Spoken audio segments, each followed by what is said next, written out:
오늘 우리 하나님을 아버지 하나님 거룩하신 말씀 구약성경 창세기 제 14장 18절에서 19절 말씀입니다. 오늘 우리 하나님을 아버지 하나님 거룩하신 말씀은요, 구약성경 창세기 14장 18절 19절 말씀입니다. 제가 대신 봉독하여 올립니다. 살렘 왕 멜기세덱이 떡과 포도주를 가지고 나왔으니 그는 지극히 높으신 하나님의 제사장이었더라.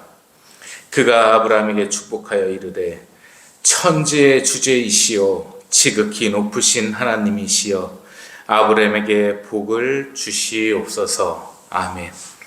아버지 하나님 감사합니다. 아버지의 은혜와 사랑 가운데 지난 10월을 보냈사옵고 이 11월 첫째 주일이 아버지께 영광을 올릴 수 있도록 허락하여 주셔서 감사합니다. 이 시간 아버지의 말씀을 나누는데 이 말씀을 가지고 붙들고 이 한 주를 살아갈 수 있는 희망을 허락하여 주시옵고 아버지께 영광과 감사와 찬양을 올릴 수 있는 시간으로 이끄시어 주시옵소서. 아버지께 감사와 찬양을 다시금 올려오며 우리 구주 예수 그리스도님 이름으로 감사하게 돌려옵나이다. 아멘. 한 주가 이렇게 또 밝았고 한 달이 밝았습니다. 참 다사다난했던 10월이었던 것 같기도 하고 참 여러 가지 또 일도 있었고 이랬던 것 같습니다. 날씨가 이제 좀 차가워졌죠. 추워졌어요. 그래서 온도가 10도, 11도를 이렇게 왔다 갔다 하는데 그렇게 덥더니 그죠. 참 날씨라는 게 참 신기하게 돌아가는 것 같습니다.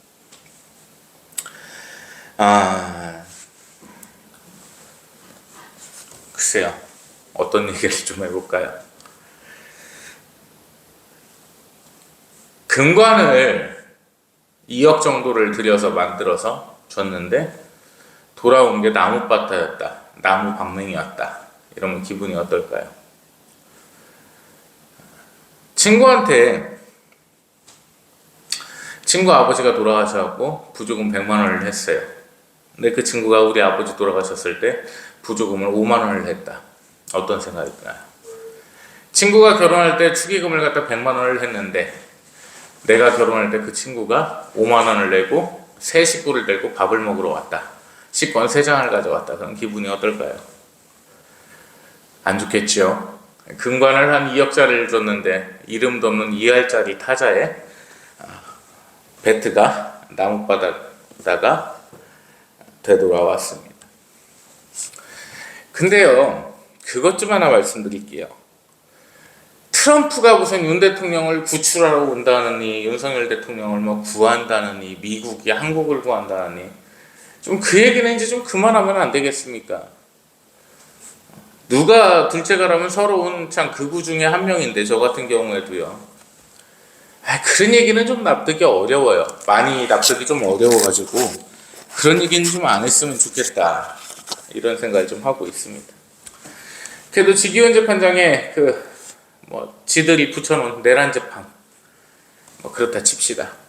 분위기가 상당히 괜찮아요. 그래서 우리 윤석열 대통령께서도 참 기백 있는 모습 보여주셔서 마음이 좀 뭉클했습니다. 그래도 검찰총장 출신의 대한민국 현직 대통령이신지라 참 멋지셨습니다. 그래서 이 내란 재판에서 무죄 선고 받으시고 다시금 탄핵 심판도 재심이 되고 이재명의 그 공범자들이라고 해야겠죠. 유동규 전 사장이 징역 8년을 받고 법정 구속이 됐습니다. 참 기가 막혔어요. 그래도 공익제보자 같은 격의 위치에 있고 이재명의 그런 범죄 같은 거를 또 낱낱이 다 진술을 해줬고 그 재판장이 판결문에 그렇게 썼더라고요. 자신이 처벌받을 거를 알면서도 진술을 했다는 건 신빙성을 높이 볼 수밖에 없다. 근데 실형 8년이 나와서 전 마음은 많이 안타깝습니다. 재명이 재판도 빨리 재개가 돼야죠. 이재명이도 자꾸 이재명 대통령 그랬는데 대통령으로 생각을 해본 적이 없어요.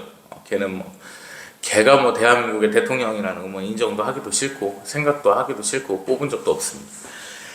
또 뽑은 적 없다고 선관위에서 이걸로 선거법 위반이다 할 텐데 맘대로 하십시오. 그거는 니들 맘대로 그거는 하고 나는 이재명 같은 사람을 사람으로 보지를 않습니다. 재판이나 빨리 받아야죠. 유죄가 대법원에서 확정이 됐는데. 자, 사람이 얼마나 악해요. 오늘 이 서두에 말씀을 드린 이유가 뭐냐면, 동물 이야기를 자꾸 하니까 목사님 동물 애호가세요 그러는데 실제로 동물이 사람보다 나아요. 왜 나은지 하나 근거를 말씀드릴까요? 자, 아담하고 하와가 범죄를 했단 말이에요. 범죄를 하고서 제일 먼저 눈에 띈 게 뭐였어요? 옷을 벗고 있는 거였단 말이에요. 부끄러워졌어. 죄가 많으니까. 원래는 없었단 말이에요. 그게 헐벗고 있어도. 근데 죄가 있으니까 어떻게 됐어요? 부끄러워졌어요. 서로가. 그래서 나뭇잎 있다가 바나나 이파리로 가리고 있었어요. 자, 그럼 이렇게 생각해 봅시다. 동물이 옷을 입나요? 헐벗고 다녀요. 왜? 부끄러움이 없으니까. 다시 말씀을 드릴게요. 사람은 성기를 내놓고 다니면 부끄러워서 못 다녀요. 남자나 여자냐. 여자나. 동물은 그렇지 않아. 다 벗고 다녀. 근데 부끄러움이라는 게 없어요. 걔가 지능이 없어서? 아니. 까마귀 보세요. 지 괴롭힌 애 찾아가지고 친구들 불러와고 그 대머리 다 조사놔버려요, 그냥. 그렇게 머리가 좋아요. 강아지들은 또 어때? 고양이들은 어떻고요? 고양이는요, 자기한테 좀만 잘못하면 배 물어다 놔버려요. 또 인생 한번 조져가라 그러서. 근데 벗고 있어도 부끄러움이 없다니까요. 왜? 원죄라는 게 없기 때문에. 나중에 좀 깊게 말씀을 드릴 텐데 그 부분을 생각을 하셔야 된다. 자, 오늘 본문 말씀이 뭐냐면요. 데라의 아들 아브람 선생입니다. 이 데라는 어떤 일을 하던 자였냐면 우상을 만들던 자였어요. 나무로 된 우상이라든지 석고로 된 우상이라든지 쇠로 된 우상이라든지 이런 거를 조각하는 사람이었단 말이에요. 근데 아버지 하나님께서요, 이 데라의 아들 아브람 선생에게 명령을 하십니다. 너는 네 아버지의 집을 떠나라고 하십니다. 내가 너를 택했다고 하세요. 지금으로 따지면요, 불교상 아들내미인 거예요. 불교용품상 이런 데 아세요? 옛날엔 많았어. 저 대학 다닐 때만 해도 많았는데 지금은 온라인이 많다 보니까 가면은 그 고타마 시타르 탄게 앉아있는 그 상하고 막 그 무섭게 생긴 애들하고 막 이렇게 있어요. 그거를 갖다가 만드는 사람이었단 말이에요. 자, 여기서 중요한 게 있습니다. 조각가였어요. 우상을 조각하고 있었어요. 목수든 석공이든 그래요. 그죠? 그 아들이에요. 예수님의 아버지 누구십니까? 요한 이름이면 큰일 나요. 거기 안에 아버지 하나님이세요. 하나님이신데 예수님은. 자, 성육신이 누구의 아들로 태어나셨어요? 그냥 간단하게 신학적으로, 당연히 신학적으로 아버지 하나님께서 한 본체이신데 새 위격으로 계신 내려오신 성자 하나님이신데 성모 마리아님의 남편이 누구셨냐는 거예요. 성 요한 선생님이셨잖아요. 그분이 뭐 하시는 분이셨어요? 목수셨어요. 예수님도 공생애가 시작되기 전에 30세까지는 목수 일을 하시고 계셨습니다. 그 성육신으로. 뭔가 연관이 될 것 같죠. 이제 뒤에 나와요. 자, 그 데라의 아들 아브람 선생에게 하나님께서 택하시고 명령을 하셨어요. 너는 네 형제와 네 아비의 집을 떠나라고 하십니다. 떠났습니다. 그리고 아브람 선생이 중간에 죄를 하나 짓게 돼요. 자기 부인이 너무 예쁘고 남들이 탐을 내다 보니까 지키기 위해서 자기 여동생이라고 거짓말을 쳤는데 사건 사고가 일어나게 됐어요. 자, 그런 일이 쭉 있고서 이 아브람 선생이 전투를 마치고 그 중에 산중에 올라가는데 멜기세덱이라는 제사장님께서 등장을 하십니다. 멜기세덱 반차라는 얘기는 들어봤죠. 저는 예전에 그 반차 얘기를 해가지고 직장에서 연차했을 때 그 반차 얘기를 하나 뭐 이런 생각도 좀 해봤었고, 솔직히 이거를요 우스갯소리가 아니라 반차라는 말을 한글로다가 직역을 하려면 거의 없습니다. 단어가 쓸 수 있는 단어가 없어요. 근데 이 멜기세덱 제사장님이 갑자기 등장을 하시는데 내용 본문 보실게요. 18절 말씀입니다. 살렘이라는 게 예루살렘이에요. 앞에 예루가 빠졌어요. 예루살렘의 왕 멜기세덱이. 근데 역사상으로 보면 예루살렘의 왕 멜기세덱이 계셨던 적이 있냐, 이거하고도 의견이 분분하단 말이에요. 떡과 포도주를 가지고 나옵니다. 뭐가 생각나세요? 떡과 포도주. 성만찬이에요. 성찬식이에요. 그 떡과 포도주를 가지고 나옵니다. 거기서 이거를 보고서 이 멜기세덱 제사장이 예수님이란 미친놈들이 있어요. 사이비 이단놈들. 아니에요. 근데 이 멜기세덱 제사장님이 떡과 포도주를 가지고 나오셔서 뭐라고 말씀을 하시냐면, 이 성경에서는 그는, 그 멜기세덱 제사장, 지극히 높으신 하나님의 제사장이었더라. 이분이 아브라함을 축복하십니다. 축복이에요, 강복이에요? 이분이 예수님이시면 강복을 하셔야죠. 근데 축복을 하셨습니다. 그가 아브라함에게 축복하여 이르되 천지의 주제이시요 지극히 높으신 하나님이시여 아브라함에게 복을 주시옵소서. 아멘. 우리가 여기서 뭘 알아야 됩니까?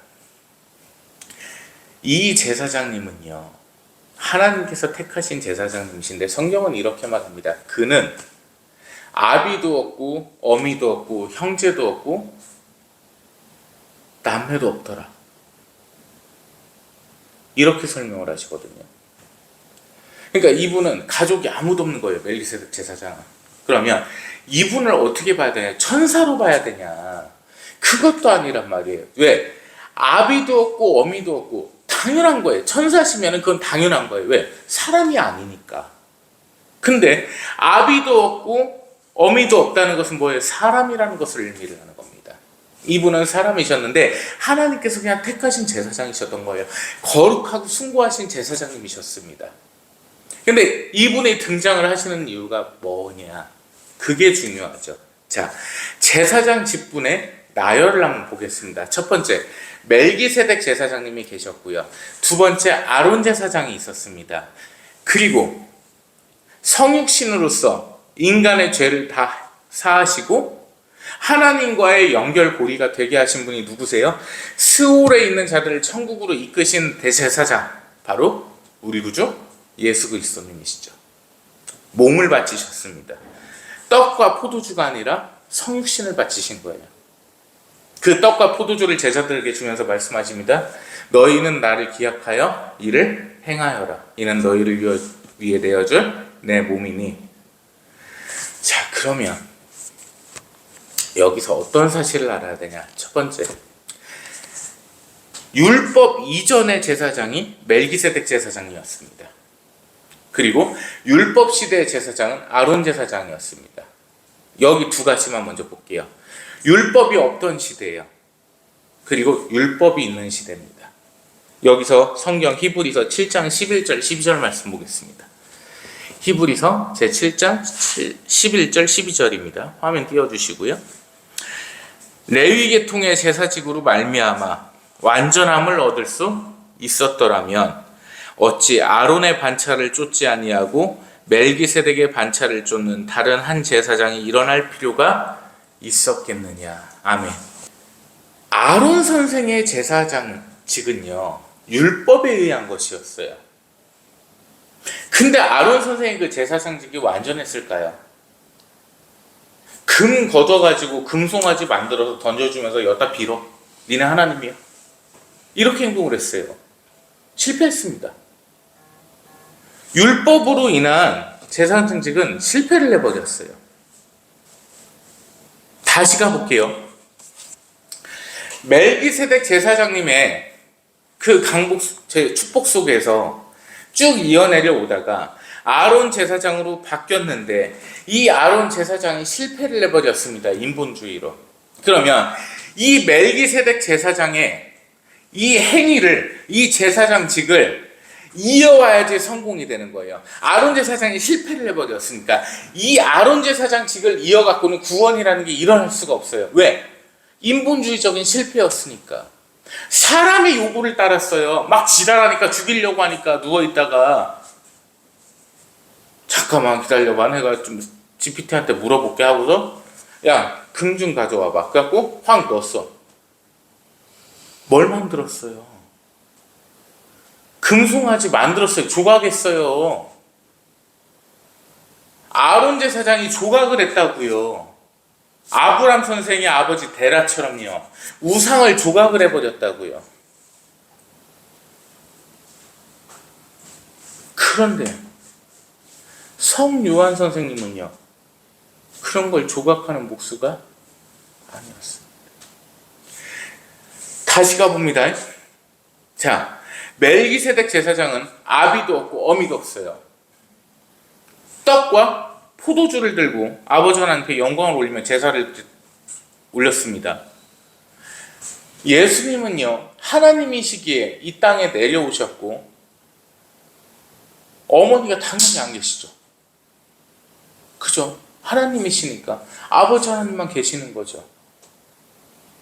예수님의 그 성육신의 가족이 누가 계실까요? 없어요. 하나님이신데. 안 계세요. 안 계세요. 여기는 다 있어요. 실패를 해버렸어요. 여기는. 이 아론은 실패를 했다고요. 그래서 이거를 갖다 이어오셔야 되는 거예요. 예수님께서. 그래서 하신 게 성찬식이었어요.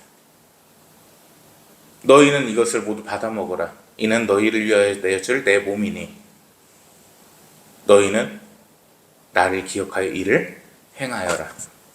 너희는 모두 이것을 받아 마셔라. 이는 너희를 위하여 내어줄 내 피니 새로운 언약이라. 너희는 나를 기억하여 이를 행하여라. 이 성만찬을 하셨죠. 그러니까 멜기세덱 제사장의 그 완연하고 숭고했던 제사장직을 예수님께서 이어받으신 거라고요. 왜? 아론처럼 율법에 의한 제사장직을 이어받지를 않으신 거예요. 왜? 아론은 실패를 해버렸으니까. 다시 이 멜기세덱 제사장님이 이 아브람에게 너는 이것을 지키고 이것을 행하고 이것을 하지마. 란 율법이나 규칙을 규례를 세우신 적이 없어요. 오직 그냥 사랑이었습니다. 그냥 사랑으로 다가오셨어요. 아브라함 선생님에게. 떡과 포도주를 들고 와서 제사를 올리십니다. 아무 조건이 없는 사랑이었어요. 왜요? 여기서 만유의 주제이신 지극히 높으신 아버지 하나님이시여 이 아브라함을 축복하여 강복하시어 주시옵소서. 제가 이 자를 축복하나이다 라고 말씀하시고 뒤에 보십시오. 20절 말씀. 너희 대적을 네 손에 붙이신 지극히 높으신 하나님을 찬송할지로다 하매 아브라함이 그 얻은 것에서 10분의 1을 멜기세덱에게 주었더라.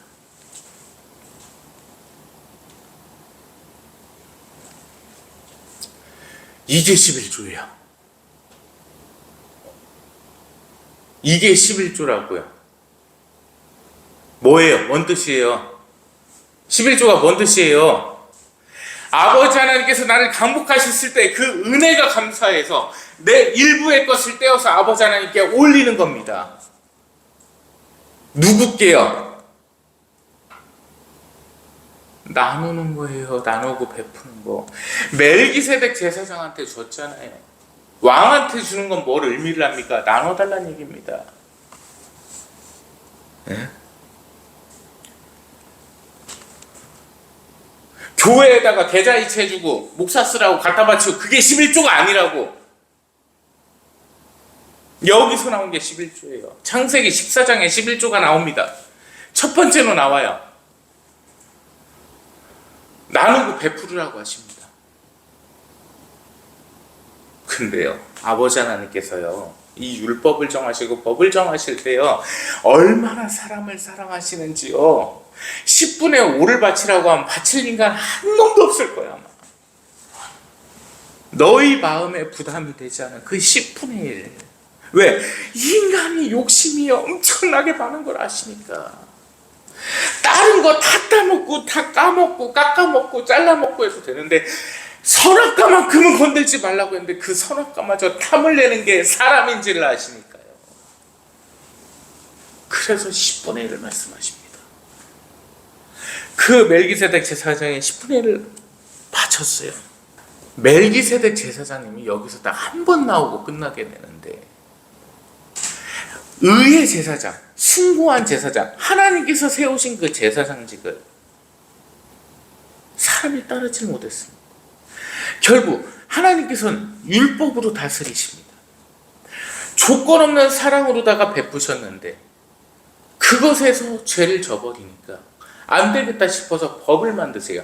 그 법으로다가 강압적으로 해보려고 하셨더니 실패를 해버렸습니다. 그래서 다시 완연한 사랑으로 돌아오신 거예요. 자, 첫 번째, 완연한 사랑.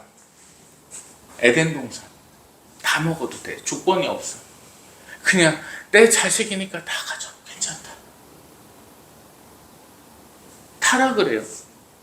홍수 심판, 율법의 심판입니다. 강하게 다 저주를 내려버리십니다. 다 죽여버리십니다. 근데 또 죄를 져버려요. 다시 멜기세덱 제사장이 완연한 사람, 조건 없는 사람이 나옵니다. 다시요. 멜기세덱 제사장의 완연한 사랑, 완전한 사랑, 조건 없는 사랑이 있다가 아론의 율법이 생겨버렸습니다. 근데 실패를 했어요. 죄를 져버려요. 도저히 안 되겠다 싶어서 사람을 사랑하시는 하나님께서, 성자 하나님께서 이 땅으로 내려오셔서 완전한 사랑을 다시금 베푸셨습니다. 그래서 이 죄 문제가 해결이 되어버리는 거예요. 이것이 멜기세덱 제사장 사건입니다. 두 가지 기억하면 되는 거예요, 오늘은. 첫 번째, 율법도 안 되고 억압도 안 되니 완연한 사랑을 하나님께서 먼저 보이십니다. 내가 너희를 사랑하니 너희는 내게 영광만 돌리라. 감사했지만 알아라. 그렇게 보이십니다. 그랬다가 말을 안 들어요. 또 죄를 져버려요. 아론 제사장을 세우십니다. 율법이라는 것을 만드셨어요. 그 율법을 만드셔갖고 억압을 한다고 봐야겠죠. 억압을 하신다고 봐야겠죠. 안 통해요. 더 죄를 져. 그래서 예수님께서 오셨다. 완전한 사랑을 이루시기 위해서. 그 예수님께서 멜기세덱 제사장의 완전했던 하나님의 사랑을 보여줄 수 있는 증표로서 떡과 포도주를 제사들에게 주셨고 몸을 내어주셨습니다. 그것이 핵심입니다. 이 성경이요, 짝맞추기로 갈 수 있는 게 아니에요. 무슨 몇 장 몇 절하고 몇 장 몇 절하고 이렇게 매칭을 하면 레고처럼 쭉 끼워져 이렇게 가르치더라고. 사이비를 가니까 다 그래. 신천지부터 시작해갖고 뭐 어디 구원판이 다 그래. 그렇게 가르쳐요. 야, 봐봐라. 구약에 이 말씀이 있고 신약에 이 말씀이 있는데 이게 합쳐가지고 하면 딱 레고처럼 딱 맞아. 그게 아니야. 왜? 매 10만 문장에서 짝 맞는 게 없을까요? 말이 안 되잖아요.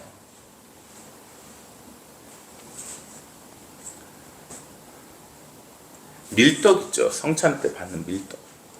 그 밀떡을 갖다 수십만 개 갖다 놓고도 같은 모양 찾기 해봐야 얼마나 많이 나오겠어요. 그렇게 하는 게 아니라고. 이 성경 말씀은요, 증표를 봐야 돼. 구약에서 일어났던 사건들이 신약에서 어떤 증표로 일어났는지를 봐야 된다니까요. 자, 구약이 있고 신약이 있으면 이 구약에서 일어났던 사건들에 대해서 신약에서 어떻게 완전하게 이루어졌는지, 어떻게 다시 구약을 보여주시는지를 봐야 된다는 거예요. 오늘 사건입니다. 예수님께서 떡과 포도주를 제자들에게 나눠주시면서 당신의 그 거룩하신 성육신이 못에 박히시고 찢기시고 피 흘리시고 고통과 수모를 당하심을 보여주셨어요. 그 전에 예행됐던 게 떡과 포도주였습니다. 사랑하는 자들아, 멜기세덱이 떡과 포도주로 아버지께 제사를 올리며 그 아브라함을 사랑한 것 같이 내가 너희를 사랑하노라, 이렇게 말씀하시는 거예요. 예수님께서, 성자 하나님께서 이것을 보여주셨다는 거예요.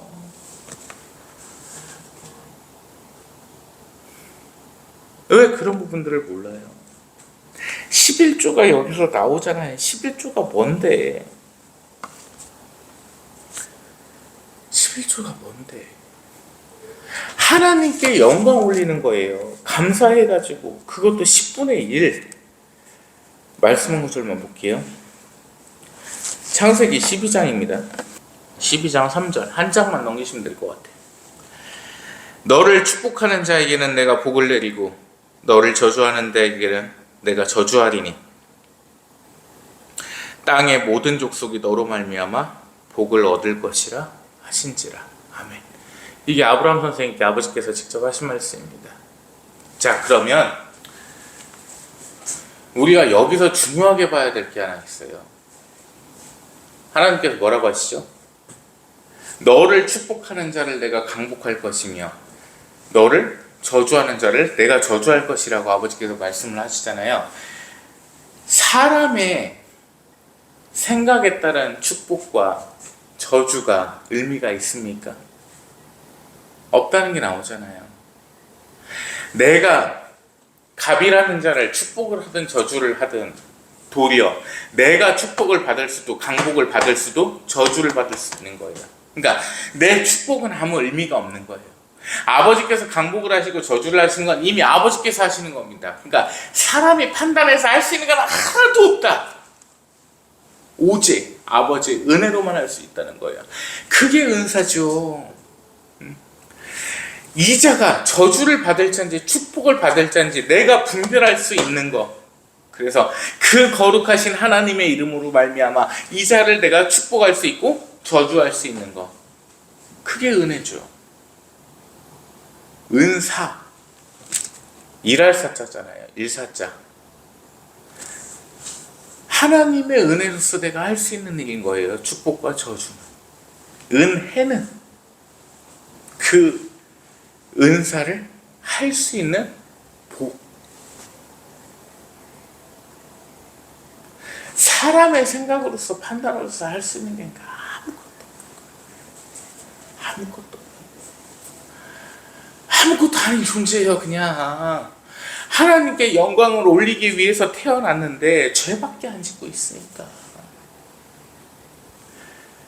시대는 반복되고 역사는 반복되는 거예요. 완전한 사랑 가운데 죄를 지니까 다시 억압을 하셨다가 다시 완전한 사랑을 보여주신 거. 성경은 이 말씀이 계속해서 돌아가고 있는데 왜 못 깨달은 거지? 왜 못 깨달은 거예요? 이렇게 완전하게 다 보여주시는데 안 보여주시는 게 없는데 왜 못 깨달냐는 거. 이렇게 보여주시는데